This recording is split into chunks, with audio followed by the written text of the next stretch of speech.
Support for Are We There Yet comes from Space Beans Coffee, committed to fueling the daily journey from morning grogginess to the peak of productivity, offering a variety of brews, including Go for Launch, Dark Side of the Moon, Rocket to Mars, and more. Available at their Melbourne cafe or online at spacebeans.com. Getting swole in space and a decades-old mission billions of miles away. You're listening to Are We There Yet?, the radio show exploring space exploration. Hi, I'm Marion Summerall, filling in for Brennan Byrne. Working out on the International Space Station is essential to crew health and for research, but as humans venture to the moon and eventually Mars, how will they get exercise? The ISS is large enough to hold 2 treadmills, but the spacecraft for long-duration missions will be much smaller. So how important is exercise? We'll speak with NASA's Stuart Lee about NASA's treadmill study. Then, launched over 4 decades ago, the Voyager mission has traveled over 29 billion miles. Originally, it was only supposed to last 7 years, but engineers and scientists have worked to keep Voyager 1 and Voyager 2 going by turning off some of the systems. We'll speak with Voyager's Kareem Badruddin about Voyager 1 and 2 and how the team is trying to keep the spacecraft alive. That's ahead on Are We There Yet?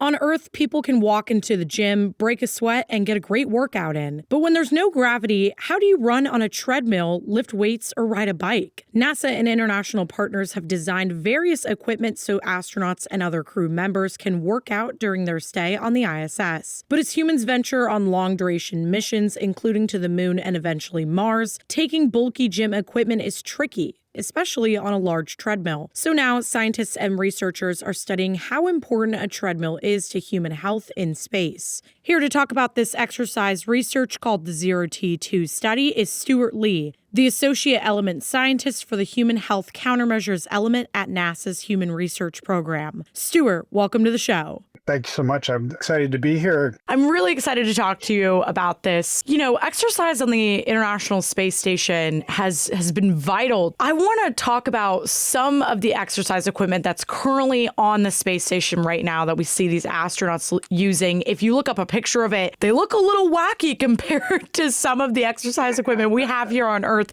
So, Stuart, can you walk me through some of that equipment? The first thing we use are cycloergometers. We've actually got 2 cycloergometers on the International Space Station. One is called the velogometer. It's provided by the Russian Space Agency. And then the second is a cycloergometer. You'll hear it referred to as CVIS, a cycloergometer with vibration isolation system. And this is true for our other pieces of hardware. So the vibration isolation system is not something that you would typically see in the gym, obviously. When you're exercising, whether it's on the treadmill or the cycloergometer or even a resistive exercise device, you're imparting forces into the vehicle. When you're on the ground, it's really no big deal. But in space, the vibrations from the exercise going through the vehicle put stresses on the joints of the space station or whatever space vehicle we're talking about. So vibration isolation is a big topic for us. The 2 treadmills we have on station, we have, again, a Russian-provided treadmill, and then you'll hear referred to as T2, which is our treadmill with vibration isolation system, same idea. The fun thing about the treadmill is in zero gravity. Anytime you push off anything, you obviously push your body away. And if you tried to run on a treadmill without any way to keep yourself on the treadmill, you'd just step and you'd float away. Wouldn't be much exercise. What we do is we have crew members wear, we call it a harness. It's actually based on a backpacking shoulder strap and hip system so that you can then attach bungees to that. And that's what holds you to the treadmill. The most unusual piece of exercise equipment, people have seen cycloergometers in gyms and treadmills in gyms, is our advanced resistive exercise device, or what we call ARED. When you're in the gym, you can pick up a weight and you can do your exercise. But of course, in weightlessness, microgravity, the weight doesn't really matter that much. You can move big things. So in order to provide resistive exercise in flight, it's a vacuum cylinder. It's got a piston attached to it, a rod. And when you pull out on that piston, of course, you're now there's force required in order to draw that out. And that's how we provide resistive exercise to our crew members. Stuart, I know that some of the crew members on the ISS are participating in what is called a ZRT2 study. And this study is basically testing how important these treadmills are. Part of the reason is because we've got some long duration missions coming up. Tell me a little bit about this trial and just a little bit about why it's important. All our astronauts are required to perform exercise almost every day in space. For the NASA crew members, they typically exercise 6 days a week and tend to take one day off. And they'll do a mixture of aerobic exercise and resistance exercise using the devices I described earlier. Takes about an hour and a half to 2 hours a day, their normal work day. All the astronauts perform some amount of exercise every day. The exercise programs that we use on the International Space Station have evolved over a number of years. There's a general consensus over the years that treadmill exercise is particularly important. The treadmill is your way to replicate that you normally walk around on the ground, and so that you're prepared particularly when we're talking about exploration missions going to the moon and Mars, that you're still comfortable with walking.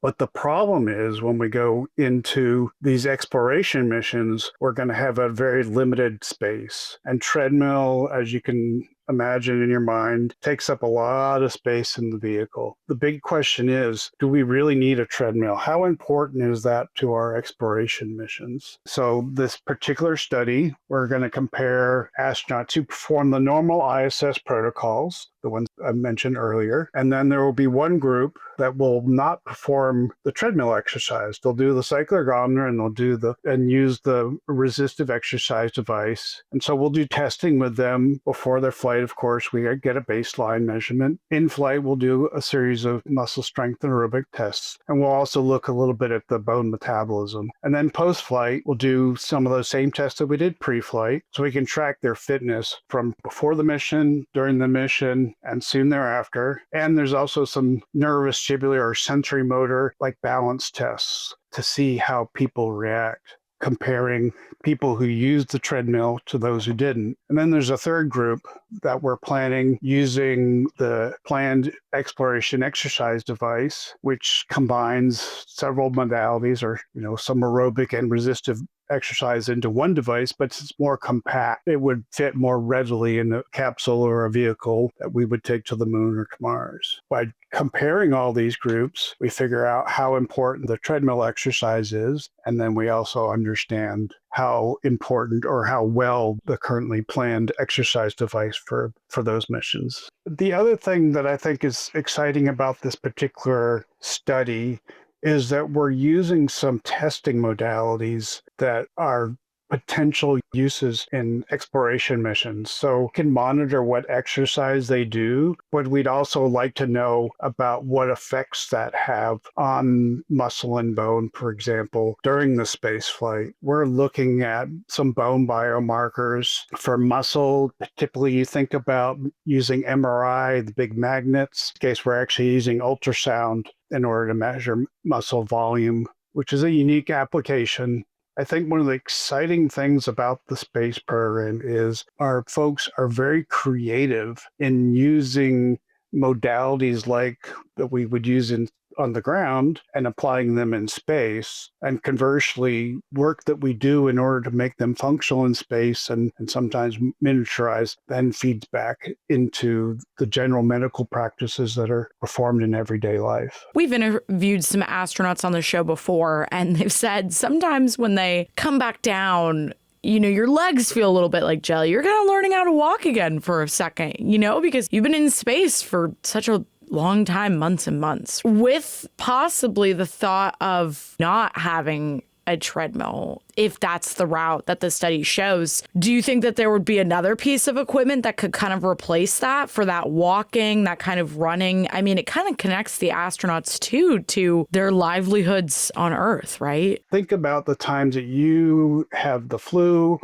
or you've had a significant medical condition that you've been in bed for several days, you haven't gotten up, and then the first time you get up, that kind of the weak need feeling, some people get a little lightheaded, and that's essentially what the astronauts feel. Sometimes some get it worse than others. The idea of being able to do something that approximates walking. This is obviously the reason we're doing the study. We want to test this out, how important it is. So some other things that might be planned for these missions would be some balance tasks. Again, probably using the bungees that we were talking about before for the treadmill, and then like a balance board like you might see in a gym, and getting used to shifting your weight and how to control that. We could also do some marching exercises with something like that. And then another group has actually proposed that we do some jumping exercises. Obviously it's a little different. We all do, doing jump ropes and, hopscotch and things like that. But it's also a very good activity for muscles. It's a strong stimulus. It's good for muscle strength and coordination. That's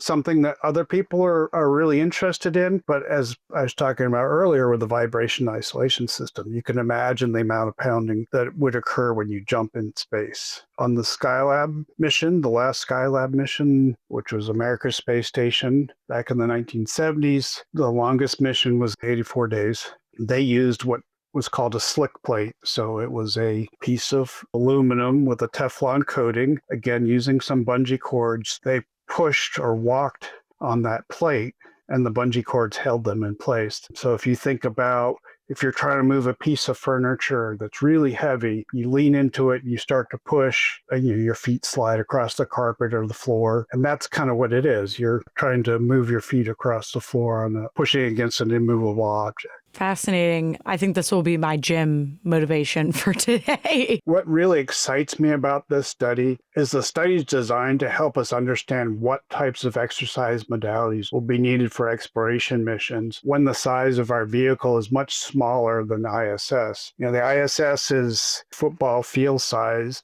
and that's true whether you're talking about football in the United States or in Europe. That's a much larger space than we'll have in the Orion capsule. And so if you think about the actual space that they will have, it's like 3 or 4 school buses backed up to each other. And so that volume inside those school buses. When we're talking about Orion, in particular for going to the moon, it's much smaller. It's bigger than the Apollo capsule that we used, but it's not nearly as big as ISS. And so that's a real driver. This provides us one step closer to going on these exploration missions, the best way that we can protect them. And not even for these long-term missions, right? But there is a big push for humans living and working in space or on different planets. We see that whole thing of, well, we're going to be living on Mars soon. We're going to be living on the moon. This does step us closer to some of those theories, right? And some of those goals. It really does prepare us if humans do want to take that next step. We are well designed to function in normal gravity, in 1G. And going to these other environments, it's a challenge because it's something different. When you think about the first time you do any activity, you're never an expert the first time you do it. And then on top of that, you are now in an environment which maybe puts stresses on your body in different ways and unstresses your body in different ways. So you're going to adapt to that. Human body is very plastic. That's probably not the right word, but you're very well adapt to different environments. So you need to, but you need time. Nothing ever happens overnight. Stuart, thank you so much for joining us to talk about exercise on the ISS and the 0T2 trial. Thank you so much. Thank you. That was Stuart Lee, the Associate Element Scientist for the Human Health Countermeasures Element at NASA's Human Research Program. Still to come, a space miracle, the Voyager mission. We should be so lucky that we get to the point that power is what gets us, that we just simply don't have enough. That's ahead on Are We There Yet?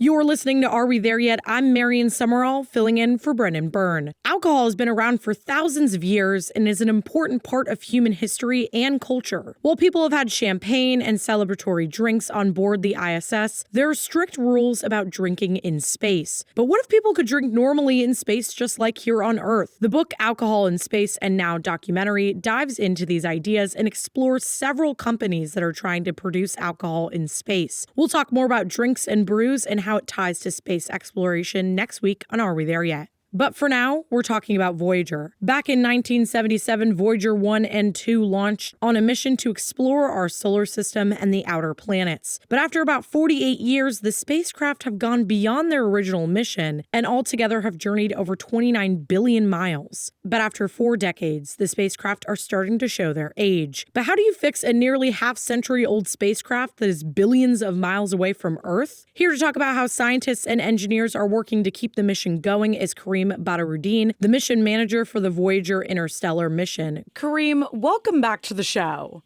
Thanks. I'm really happy you're here to talk about Voyager 1 and 2. So recently, some of the systems were turned off. What were these systems that were turned off? Voyager 1, we turned off the cosmic ray subsystem. It's an instrument that measures, obviously, galactic cosmic ray spectra, and changes in the energy spectra of certain elements like hydrogen and helium. And then the low energy charged particle instrument was turned off on Voyager 2. Prior to these turnoffs, we have the same suite of 4 instruments on both spacecraft. And when it came time to turn off, we thought about, how can we keep at least one of the instruments on one of the spacecraft. And in the case of Voyager 1, it's the furthest out, 15 billion miles or more, and measuring something that we call pressure front 2. And 3 of the instruments, the LECP that I mentioned, the plasma wave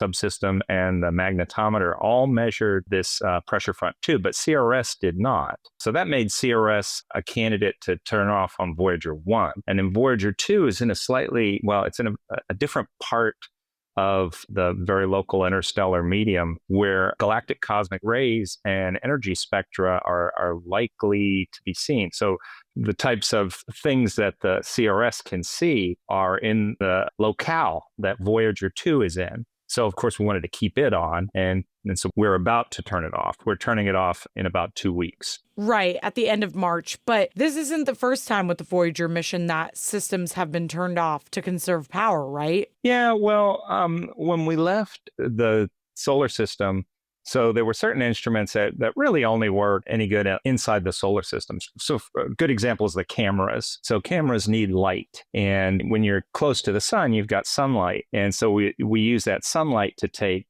pictures of the planets. And so each time we took a picture of a planet, we're using the sun for that. But there's really, not much to take pictures of out beyond the solar system. The last image that we took was the famous pale blue dot. That's one of my favorite images. Right? So, that's one of the last things that we took a picture of. So anyway, we turned off those instruments then. And actually, there was a lot of power back then. I think you may know that we use radioisotope thermoelectric generators, which are basically plutonium. Plutonium decays because it's radioactive. That's what it does. And when it decays, it gives off heat. And that heat is converted into electricity. That's how we get electricity for our spacecraft. But since we're using this fuel, if you will, this plutonium that's decaying, every moment there's a little bit less of it. So our power supply every moment gets a little bit lessened, decays a little bit. So we always knew that we would run out of power. And we should be so lucky that nothing else gets us, that we get to the point that we don't have enough power to keep operating the mission. So we always knew that we would be turning off instruments. We've turned off everything that's non-essential. That's why we're finally turning off these instruments that are still gathering valuable science data. It's just we don't have anything else to turn off. There's nothing left. So collectively, they traveled over 29 billion miles. When you think about it, I can't even wrap my head around that. 29 billion miles. The mission has been in place for decades.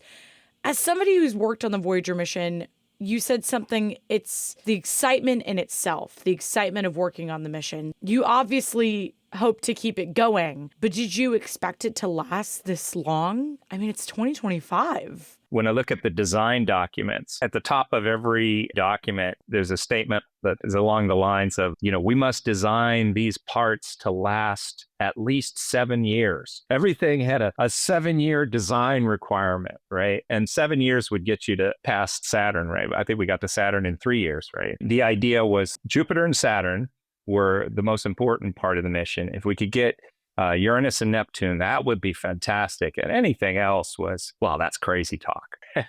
But yet here we are in the crazy talk part of the mission. We've been going for decades, 40, we'll be 48 years this summer. Right. Almost 50 years, half a century almost. And I think especially after we left the planets, after the Neptune encounter in 1989, thinking was, geez, I don't think we can get very far. I don't think we'll last much longer. And, we just haven't given up. Engineers love problems. We love working on this spacecraft and seeing what we get to do to keep it going a little further. And you mentioned 50 years. Now that's become a goal of ours. Like, darn it, let's see if we can get to 50 years. Like you said, it's almost 50 years. I mean, this technology was launched decades ago. We think about aerospace technology today and how far we've come today. But even back then, this technology was built, to last about 7 years. But as space exploration and science and technology have grown, Voyager has kind of grown with it. And the mission has almost been a symbol of that, of keeping some of that history alive. Yeah, I think that with the Voyager mission, the reason it was launched in 1977 is there was this planetary alignment that only occurs once every 176 years. And a good way to think about it is the last time it occurred, I think Abraham Lincoln was the president, right? And so we had this opportunity in 1977 to visit all 4 planets, outer planets, that is Jupiter, Saturn, Uranus, and Neptune, with one spacecraft. But we hadn't built many spacecraft, and certainly nothing with that kind of scope. And so the original mission was, well, we better build more than one, because what if one doesn't make it?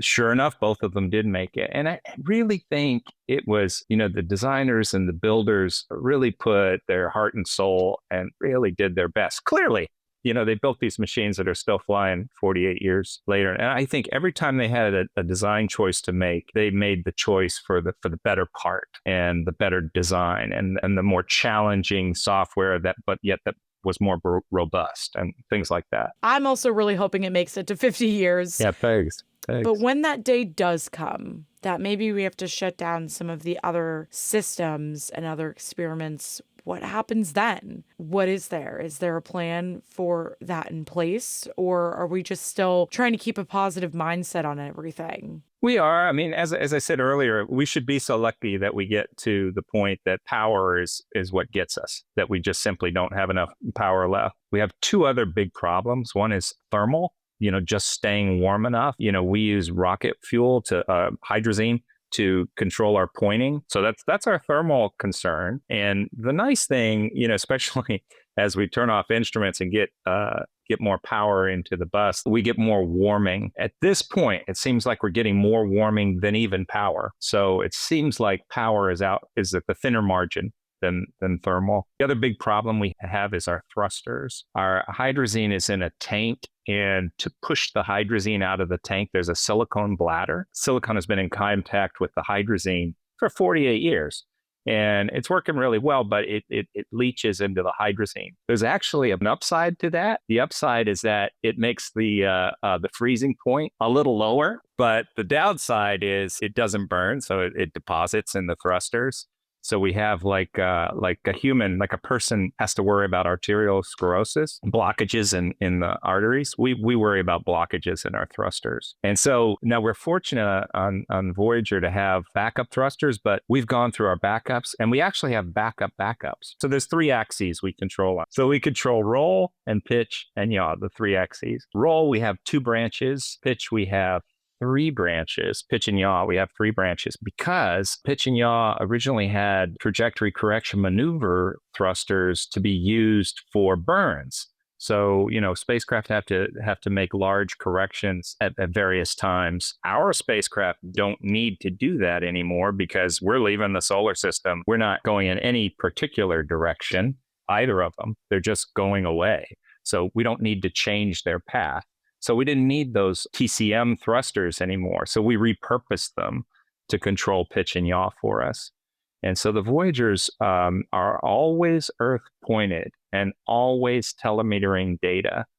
And so part of the day, if you go outside, part of the day, you're getting data from the Voyagers. You're bathing in data from the Voyagers. Well, and so we need to keep that pointing. But as we lose thrusters, and I went through this discussion of all these thruster branches we have, to also mention that all of them are degraded. All of them have problems.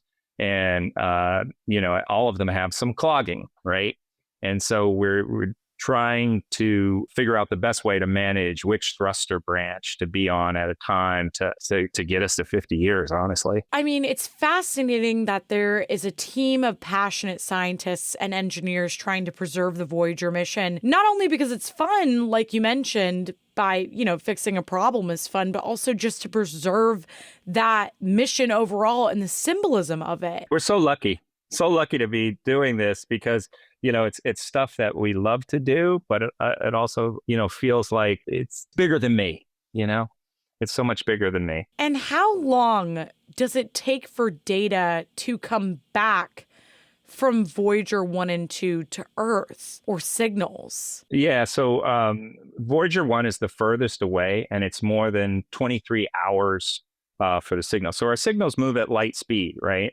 And I guess it's really hard to wrap your head around it because there's not really, you don't really have that experience on Earth, You turn on a light switch and there's light in the room, right? As soon as you hit the switch. But it actually takes the speed of light for the switch actuator to reach your light and, the electricity and all that. But light moves so fast that it's hard for us to get a sense of how fast it is. But if you think about the sun being 94 million miles away, and it takes 8 minutes for light from the sun to reach us here at Earth, consider that it takes more than 23 hours for a signal to reach the Voyager 1 spacecraft from the Earth. That's just mind-blowing to think about. This spacecraft is completely in interstellar space. Yeah. I mean, they're so far away, both of them. That's just fascinating, Kareem. Right. Kareem, thank you so much for joining us once again to talk about the Voyager mission, the mission update. Yeah, thank you very much. Thanks for having me. I really enjoyed it. That was Kareem Badaruddin, the mission manager for the Voyager interstellar mission. That's going to do it for this week's show. If you're not already, be sure to subscribe to the show's podcast feed so you never miss an episode. Subscribe on the Central Florida Public Media app, Apple Podcasts, Spotify, the NPR app, YouTube, or wherever you get your podcasts. Stay connected with this show. Be sure to follow us on social media. You can find us on Instagram and Facebook. We're at AWTY Space. And if you've got an idea for a future episode of this show, or you want to join us as a guest, reach out to us. We're at arewetheryet@cfpublic.org. We've got more space coverage online. Visit cfpublic.org/space. Are We There Yet is a production of Central Florida Public Media. Our host is Brendan Byrne. Our producer is me, Marion Summerall. Our intern is Allison Castillo. Editorial guidance from Latoya Dennis. Support for Are We There Yet comes from our listeners. I'm Marion Summerall. Brendan will be back next week. Thanks for listening.